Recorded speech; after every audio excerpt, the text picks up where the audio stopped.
সভাতলে আপনারা জ্ঞানী দলে এক এক করে বসে বসে করছেন আকর্ণন। শেষে রসাভাসে প্রশ্ন করেছে সভা পাশে, আমি অঙ্ক কষে কষে তার দেব বিবরণ। একদিকে নিবারণ শুনেছেন যত জ্ঞানীজন, আর একদিকে তারকচাঁদ গোসাই। আমি তারকের ভূমিকাতে দাঁড়িয়েছি এ সভাতে। জোর হাতে প্রণাম করি বাবা তারক চাঁদের পায়। তুমি থাকো যে দেশে, তুমি এসে আমার পাশে হৃদয় আকাশে বসে বসে তোমার কাব্য কথা প্রকাশ করা চাই। তার উপরে দিলাম ভার, তারে করলাম কর্ণধার। কাব্য সিন্ধু হব পার, মনের একান্ত বাকিঞ্চন। এইবার তার প্রশ্নগুলি সভা মাঝে ধর্ম তুলি, শ্রোতা মণ্ডলী বসে বসে করিবেন আকর্ণন। তাহলে আমি আর শিশির নই, মনের কথা খুলে কইছি। এখন আমি তারক হই ধর্মসভার গায়। বিপক্ষের বক্তা যিনি বসে শুনেছেন জ্ঞানীগুণী, নিবারণ হয়ে তিনি প্রশ্নপত্র করেছে ধর্মসভার ঠায়।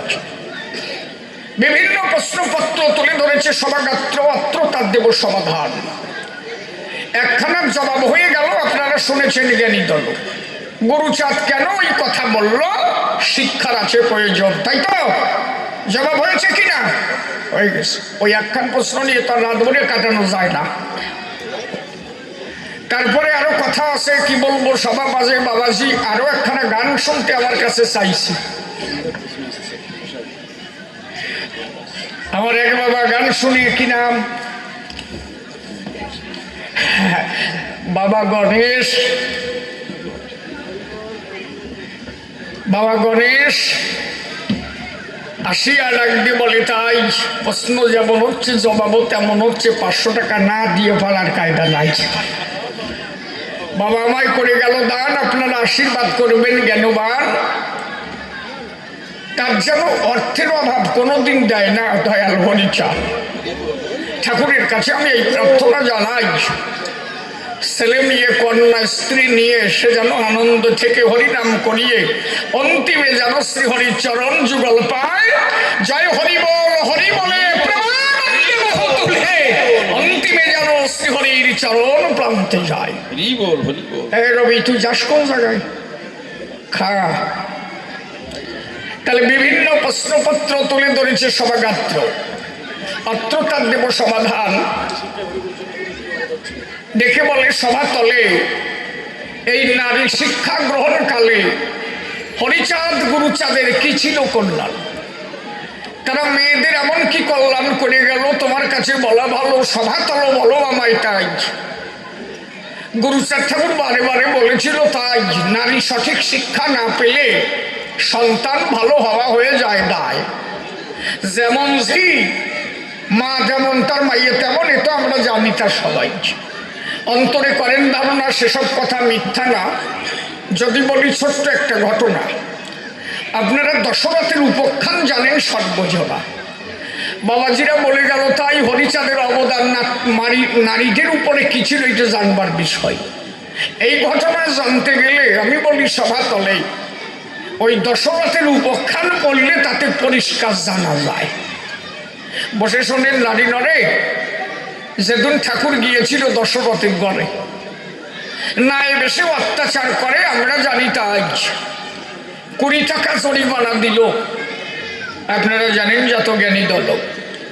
ঠাকুর ডাক দিয়ে বলল জরিমানা তো হয়ে গেল, এখন তো আর হরিনাম করতে কোনো অসুবিধা নাই।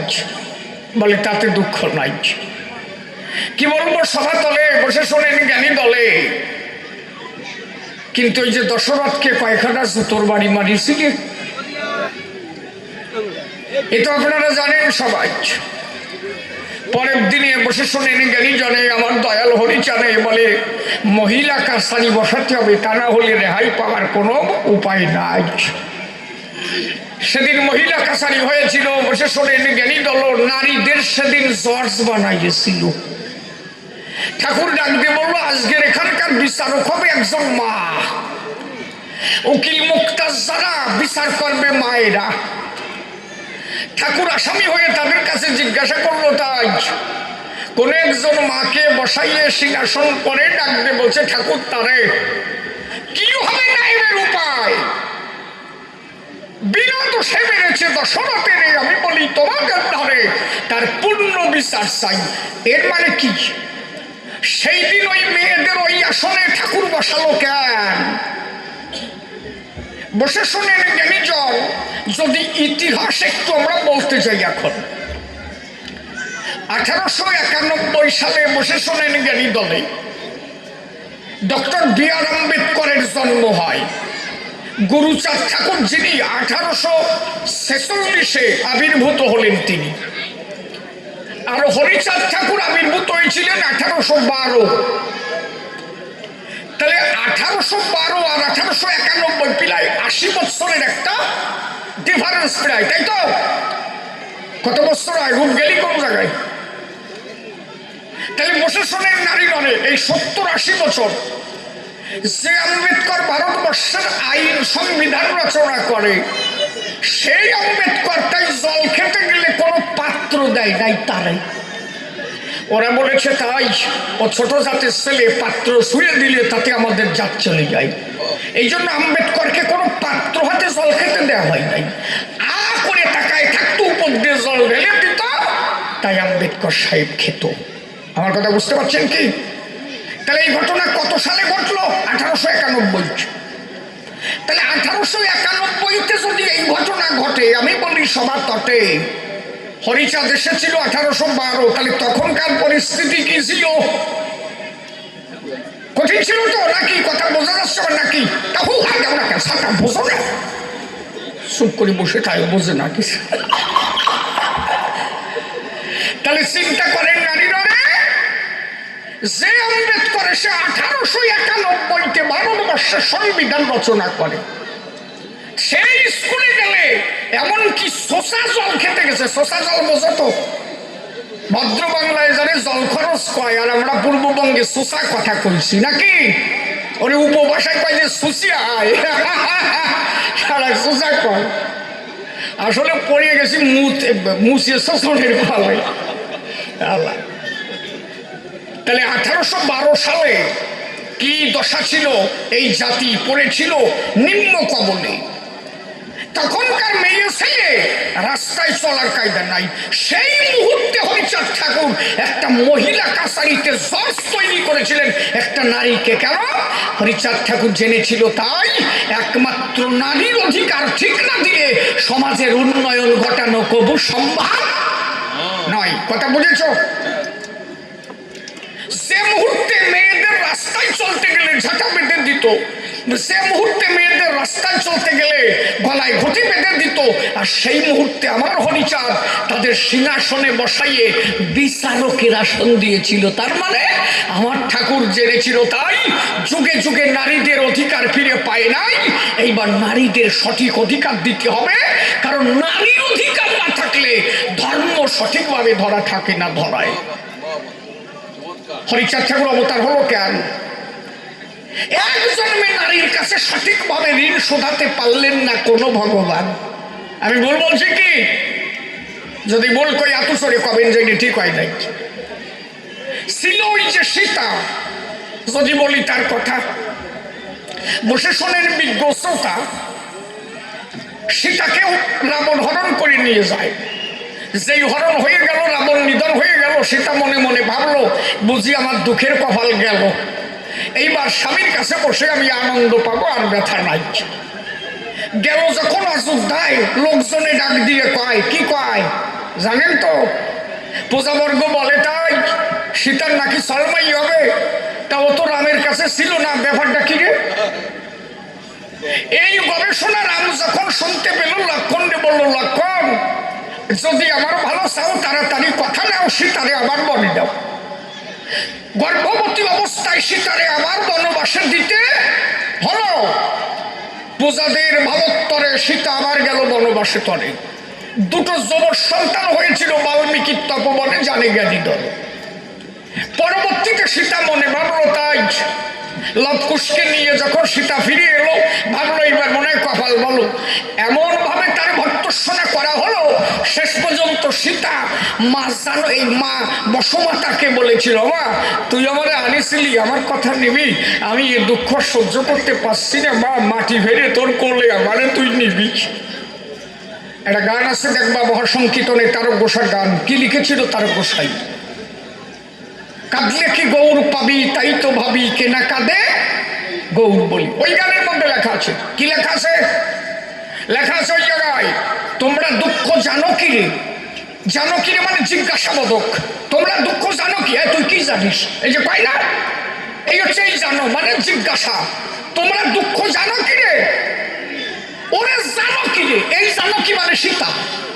তাই বলছে তোমরা দুঃখ জানো কি রে, ওরে জানো কি রে, কত না কাঁদাইয়েছিলে, দুঃখ না সইতে পেরে মাটি ফেরে মাটির সঙ্গে মাটি হলে, কাঁদলে কি গৌর পাবি, তাই তো ভাবি কে না কাঁদে গৌর বলি।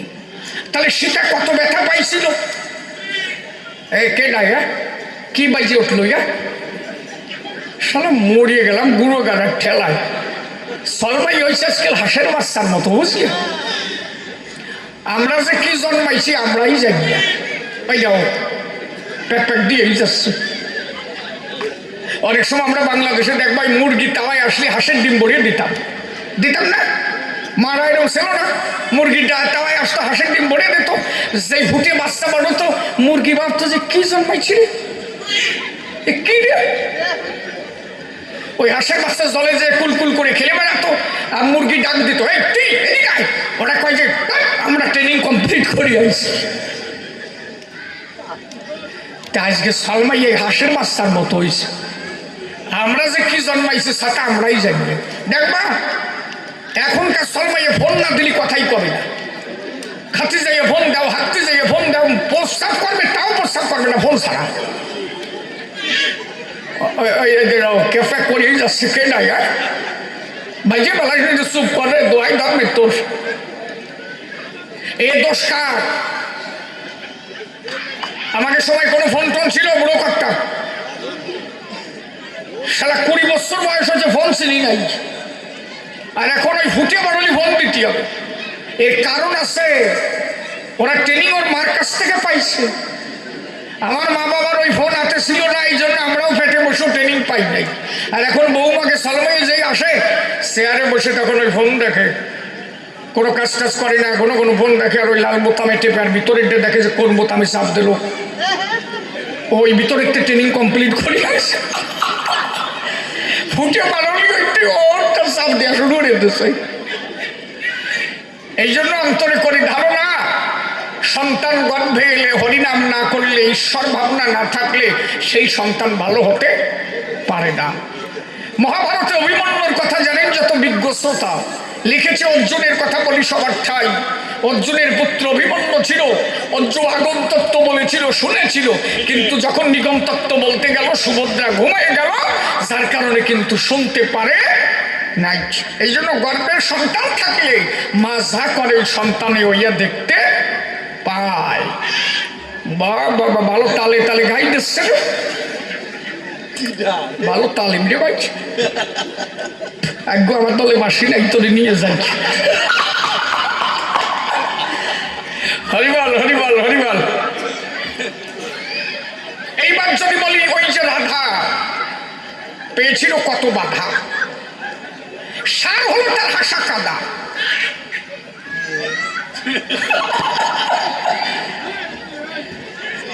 বাবা এত চুপ কর, কেডা রে বাবা, ধম্মের বাবা তুই আমার একটু মাফ কর আমার। তাহলে চিন্তা করেন নারী নরে, ওই যে রাধা রানী কত কান্দা কেঁদেছিল, শেষ পর্যন্ত পাগলিনী হয়ে গেল, ব্যথা পেল রাধা অন্তরে। রুক্মিণী কেঁদেছিল, সেই রাধাকৃষ্ণ অঙ্গাঙ্গ মিলিয়া, রাধাকৃষ্ণ দুই অঙ্গ হইয়া এক অঙ্গ নদিয়ায় হলো গৌরাঙ্গ। মহাপ্রভু যখন এলো, বিষ্ণুপ্রিয়া কি কান্দা কেঁদেছিল, কথাকে আমি ভুল বলছি? এই যে নারীর কাছে বারে বারে ঋণী হলো, তাই ভগবান কাশতে হলো। 24 বছর বয়সে মহাপ্রভু সন্ন্যাস নিয়ে চলে গেল। 48 বছর বয়সে যখন এসে দারু দেশে দাঁড়ালো, বিষ্ণুপ্রিয়া ঘরে ছিল, মহাপ্রভু বাইরে এসে ডাক দিল, বিষ্ণুপ্রিয়া। ঘর থেকে বিষ্ণুপ্রিয়া বাইরে এসে দাঁড়ালো, মুখটা নিচের দিকে করি, আজকাল মাগের মতো নাকি, মাথাখানা নিচের দিকে তাকাই বসে আছে। 24 বছর। এক মুষ্টি চাল বিষ্ণুপ্রিয়া হাতে নিত, প্রত্যেক দিন এক মুষ্টি চাল হাতে নিয়া এক একটা চাল কৃষ্ণ নামে নিবেদন করিয়া প্রত্যেকটা চাল হাড়ির মধ্যে ভরে দিয়া দিন অন্তে এক মুষ্টি চাল রন্ধন করিয়া কৃষ্ণ সেবা দিয়া ওই চাল ওই অন্ন গ্রহণ করিয়া নিজের জীবন ধারণ করেছে। মহাপ্রভু এসে ডাক দিয়ে বলেছে, বিষ্ণুপ্রিয়া একবার তাকাও, কতদিন তোমার দেখি না। বিষ্ণুপ্রিয়া করে বন্দনা। কোন স্বামী যদি সন্ন্যাস নেয়, তার নারী মুখ দেখলে তার সন্ন্যাস থাকে না। মহাপ্রভু বলছে, তুমি তাকাও না, কতদিন তোমার দেখি না, আমার কি দেখতে ইচ্ছা করে না? বিষ্ণুপ্রিয়া বলে, তাই কোন নারীর জন্য তার স্বামীর ধর্ম নষ্ট হোক আমি চাই না। আমি তো কোনো জন্মে সুখ পেলাম না। আমি সুখী হই তখন তোমার আনন্দে, আমার আনন্দ হয় যখন। আমি তাকালে তোমার তো সন্ন্যাস থাকবে না। মহাপ্রভু বললেন, তুমি তাকাও। আমি বলছি তো তাকাও, অসুবিধা হবে না। সজল নয়নে বিষ্ণুপ্রিয়া তাকায় আছে মহাপ্রভুর পানে। ডাকতে বলছে, মহাপ্রভু বিষ্ণুপ্রিয়ার শোনে, আমার কাছে কিছু চাও না? 24 বছর বয়সে তোমার রেখে গৃহবাসে আমি গিয়েছি দারুদেশে, আমি তো তোমার কিছু দিতে পারি নাই, আমার কথা নাও, আমার কাছে কিছু চাও, আমি তোমার কিছু দিতে চাই। বিষ্ণুপ্রিয়া বলে, তাই যে আমার হৃদয়ের পাখি, যারে হৃদ মন্দিরে সবাই দেখি, তার কাছে আবার কিছু চাওয়া লাগে নাকি? তুমি তোমার হৃদয়ের পাখি, তোমার কাছে কিছু চাওয়া লাগে নাকি? বলে, কিছু চাও না? বলে, এত যদি দেওয়ার বাসনা, আমার কথা নাও, ওই খরম দোকানে দিয়ে যাও। বলে, এত কিছু থাকতে খরম চাইলে কেন? বলে, নারীর জীবনে স্বামীর চরণ ছাড়া তো আর চাওয়ার কিছু থাকে না, আমার কথা নাও, ওই খরম দোকানে দিয়ে যাও। বলে, কেন? বলে, যদি কোনো সন্ধ্যার আধারে তোমারে আমার দেখতে ইচ্ছা করে, তুমি আমার কথা নিও, আমি চোখের জলে সিঞ্চিত করে ডাক দেবো যখন তোমারে, তুমি মহাপ্রভু হয়ে খরমের পরে দাঁড়াইল, আমি দর্শন করব। তাহলে চিন্তা করেন নারী নরে, যুগে যুগে নারীর কাছে ঋণী হয়ে ভগবান গেল ধরা পড়ি। তাই কথা দিয়েছিল বিষ্ণুপ্রিয়ারে, কোন জন্মে তোমারে শান্তি দিতে পারি নাই, তাই মনে আছে ভাবো, তুমি ছিলে রাধা, পেলে তুমি বাধা, ছিলে সীতা, পেলে ব্যথা, হলে বিষ্ণুপ্রিয়া জন্ম গেল কান্দিয়া, একবারও শান্তি দিতে পারি নাই, তাই মনে আছে ভাবো, এবার আমি স্বয়ং হরি হরি হয়ে ওরা কান্দি যাব, তুমি বিষ্ণুপ্রিয়া শান্তি মাতা হয়ে ওরা কান্দি অবতীর্ণ হবে, শান্তি হরির যুগল মিলন, ওরা কান্দি প্রেমধারণী হবে, প্রেমানন্দে ভক্তবৃন্দে হরি হরি হরি বল। তাহলে দাঁড়িয়ে বলি সবার ঠাই, কোন যুগে নারীকে সঠিক অধ্যয়ন ভগবানও করতে পারে নাই। এই যুগে নারীকে সঠিক সম্মান দিয়েছে আমার হরিদয়াময়, কারণ যিনি রাম, তিনি কৃষ্ণ, তিনি গৌর হরি, সেই হরি ওরা কান্তির হরি। এইবার নারীর প্রাধান্য দিয়ে ভারী জগৎকে নারীর মান্যতা দিয়ে ধর্মকে রেখেছে, ধরেছে। কথা বোঝা গেছে কি? পরিষ্কার কথা, কোনো ভেজাল নাই। আর আমার গুরুচাঁদ ঠাকুর যিনি বসে শোনেন জ্ঞানী গুণী, এমনকি নারী শিক্ষার জন্য ওরাকান্দিতে একটা ট্রেনিং স্কুল সৃষ্টি করেছিলেন তিনি। কত প্রসূতি মা বিনা চিকিৎসায় মারা যেত, এ কথা বলা সত্য। গুরুচাঁদ পথিক পাবন কেন সত্য? তোমার কাছে যদি বলি সেই সত্যত্ব তুমি তো জানো না, তাই যত প্রসূতি মা মারা যেত, এ কথা বলা সত্য। আজও ওরাকান্দিতে সেই হাসপাতাল আছে যেটা গুরুচাঁদ ঠাকুর হাতে গড়েছে, যাতে মায়েরা বিনা চিকিৎসায় না মরে। নিজে একটা হাসপাতাল গড়েছিল মায়েদের তরে, যাতে কোনোভাবে বাচ্চা হওয়ার সময় মায়েরা বিনা চিকিৎসায় না যায় অকালে জীবন ঝরিয়ে। এই জন্য নারীর মান্যতা দিতে গুরুচাঁদের ছিল বৃহৎ অবদান। বসে শোনেন জ্ঞানীজন, আর সমষ্টিগতভাবে যদি করি বিশ্লেষণ, গুরুচাঁদ ঠাকুর যিনি বসে শোনেন জ্ঞানীগুণী, স্বয়ং ভোলানাথ পঞ্চানন হলেন তিনি। এই জীবের কল্যাণের তরে 4500-এর উপর স্কুল করেছিলেন তিনি। অল ওয়ার্ল্ডের মধ্যে ইতিহাসে স্টোরিতে আমরা যা দেখতে পাই এ কথা তো মিথ্যা নয়। আমরা বিভিন্ন ইতিহাস পড়ে দেখেছি যে ওয়ার্ল্ডে এমন কোনো মানুষ নাই যে তার দ্বারা ৪,৫০০ স্কুল গড়েছে। একমাত্র তিনি প্রথম ব্যক্তি যিনি আমার গুরুচাঁদ ঠাকুর নিজে ৪,৫০০ স্কুল করে দেখিয়েছিলেন। এর কারণ দ্বারা সম্ভব নয়। ঈশ্বরচন্দ্র বিদ্যাসাগর যিনি 35 মাত্র 35খানা স্কুল গড়েছিলেন তিনি। গুরুচাঁদ ঠাকুর একমাত্র তিনি। ভেবে দেখেন, তাই তার জীবনের একমাত্র আদর্শ ছিল খাও বা না খাও করো ভিক্ষা, ছেলে মেয়ে দাও শিক্ষা। আজকে গুরুচাঁদ ঠাকুর এই জাতির মধ্যে এসেছিল, তাই 100 বছর না যেতে যেতে আজকে আমেরিকায়ও ডঙ্কা বাজা আরম্ভ হয়ে গেল। এটা বোঝো না? ও জীবন ভরিয়ে জ্বালিয়ে দিলি, ওই মাছ ধরে খালি এই জায়গায় জাতি পাইতে কথা কথা কও না কেন? যদি এই শিক্ষা এরা গ্রহণ না করতো তাহলে কি আর ওই প্লেনে সত্যি পারতে কি গামছা ভরে প্লেনে উঠা যায় নাকি? এই জন্য গুরুচাঁদ বলেছিল, তাই বাহ্যিক অঙ্গ সাধু ত্যাগ করো, বহিরঙ্গে ঐশ্বর্যের ভাব ধরো, ভিতরে তুমি মাধুর্য ভাব রাখো। আচ্ছা, একটা প্লেনে যখন চলবা, কোনো বাহনের স্থল বসে আছে, তুমি কি করে বসবা? তুমি গামছা পরিয়ে আসো, গামছা খান গলায় দেছো কেন? সাধু তোমার অত দেখানোর দরকারটা কি? বসনেই যাচ্ছ কনে? তুমি যাও কনে? তো কোয়ানে যাও? ও বয়স হয়ে গেছে, চাপ দিচ্ছে। হ্যাঁ হ্যাঁ দাও, সারি আসো, তাড়াতাড়ি এসে বসো। তাহলে গুরুচাঁদ ঠাকুর বলেছে কি? গুরুচাঁদ ঠাকুর বলেছে তাই বাহ্যিক অঙ্গ সাধু সাজের কোনো দরকার নাই। তাহলে তুমি যখন প্লেনে যাবা, একটা হারকাশ লোক বসে আছে, তোমার বেশ দেখে বুঝতে পারবে এই সারা চারা লাগছে। কি কইছে বুঝেছো? এই জন্য ঠাকুর বলেছে তুমি রাজবেশ করো। এমনকি গুরুচাঁদ ঠাকুর শশীভূষণকে দিয়ে 500 টাকা দিয়ে রাজর্ষি বেশ কিনে নিয়েছিল। উনি বলেছিল তাই সাধু হতে গেলে বহিরঙ্গে সাধুর দরকার নাই, সাধু হতে গেলে তার ভিতর খানা সাধু হওয়া চাই। কথা বোঝা যাচ্ছে বাবা? এর পরিষ্কার।